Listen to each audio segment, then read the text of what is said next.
Calling to one another in the early hours, the square-lipped rhinoceros return to their daytime haunts. For at dusk, they slowly move from their feeding grounds to their place of drinking and then return at the approach of dawn. Very few in number, due to wanton destruction in years past and before sanctuaries were created. In Natal, at the Shushlui and Umfolozi game reserves, sanctuary for the white rhinoceros has been preserved for our heritage, it being recorded that by 1880 the species had disappeared in the Cape Province, Southwest Africa, the Transvaal, Botswana and Rhodesia by the turn of the century.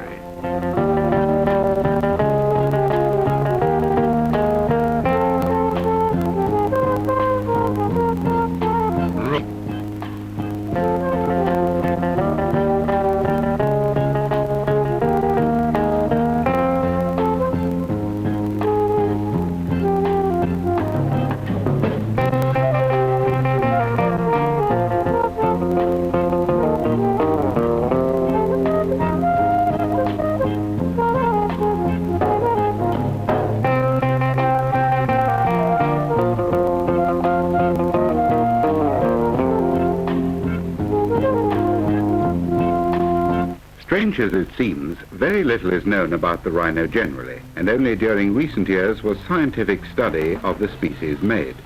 For example, the use of water by rhino is twofold, for drinking and wallowing. They appear to drink once a day, although a two-day thirst is not unknown. During the winter they drink mostly at night and at all hours during the summer. Salt is vital to the rhino's health, and it will only inhabit areas where brack water is readily available. Although it's thought that the rhino has a heat regulatory system similar to the human and the horse, it's more scientifically believed that there are no sweat glands to reduce its temperature, and so it must depend on wallowing in the mud pools and water for cooling.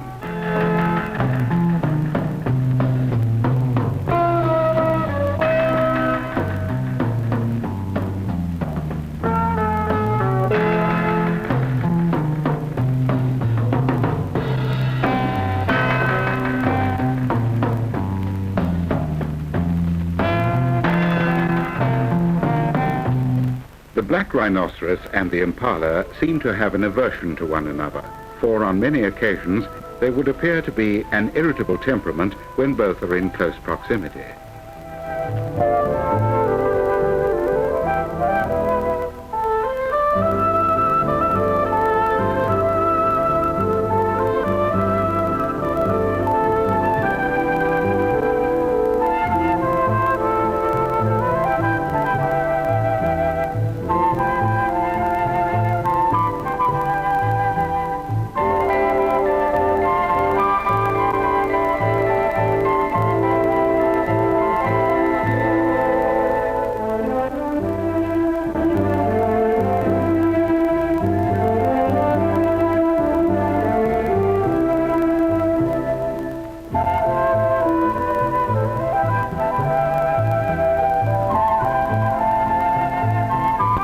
The warthog are undisturbed, but the black rhino, no doubt aware of our presence, seem uneasy. The black rhino is more often seen wallowing in the pools than his cousin. Is this perhaps nature's way of cooling his temper, or are there scientific reasons?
patch appearing every year on the black rhino behind the shoulder, resembling a saw, is thought to coincide with the mating season, but the reason for its appearance is as yet unknown.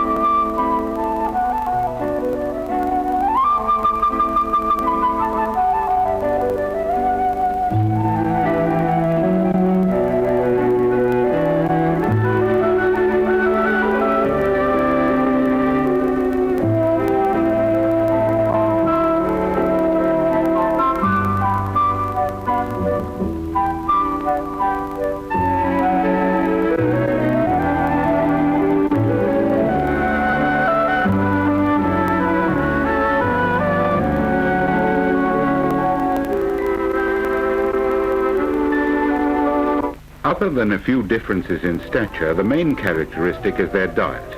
The black rhino, with his rounded jaw, feeds on leafy shoots and twigs, whereas the square-lipped rhino subsists on grass.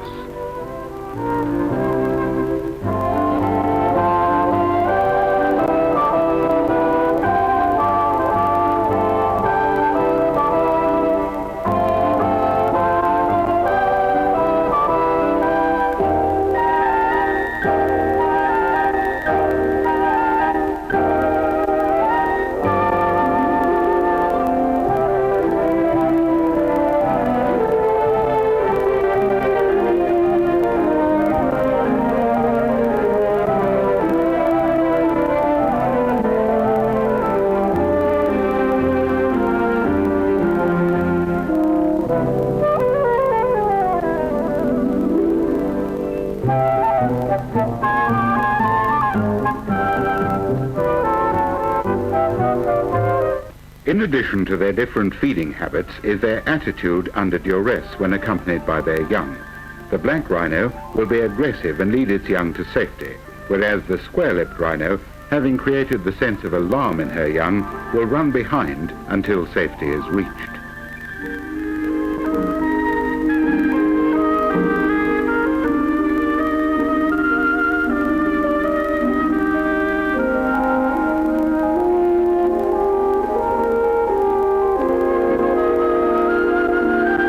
A waterbuck, as if in conversation, appears undisturbed by the presence of a black rhino. The male is territorial, whereas the female will roam from area to area. If the male and his territory is considered appealing, she will remain for a considerable period before moving on. The red-billed oxpecker, who at times accompanies the black rhino and feeds on the parasites on its hide, often utters cries of alarm to alert against intruders.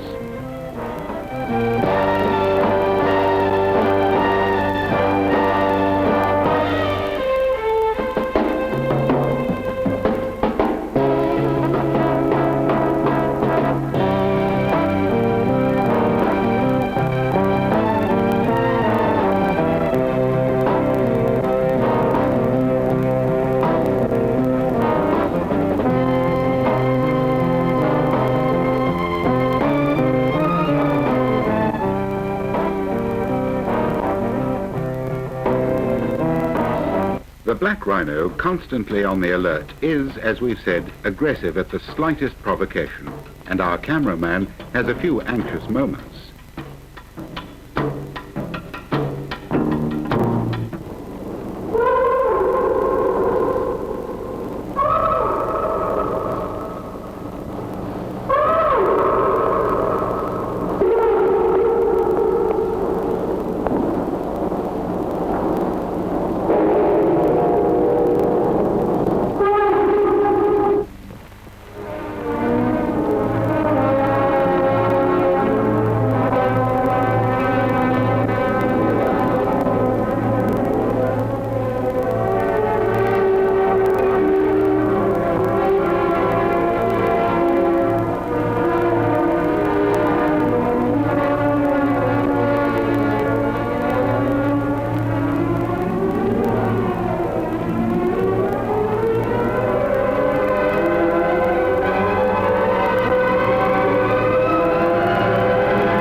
tons of nasty temper, so folk have labelled me, thus spoke the black rhinoceros most irritatedly.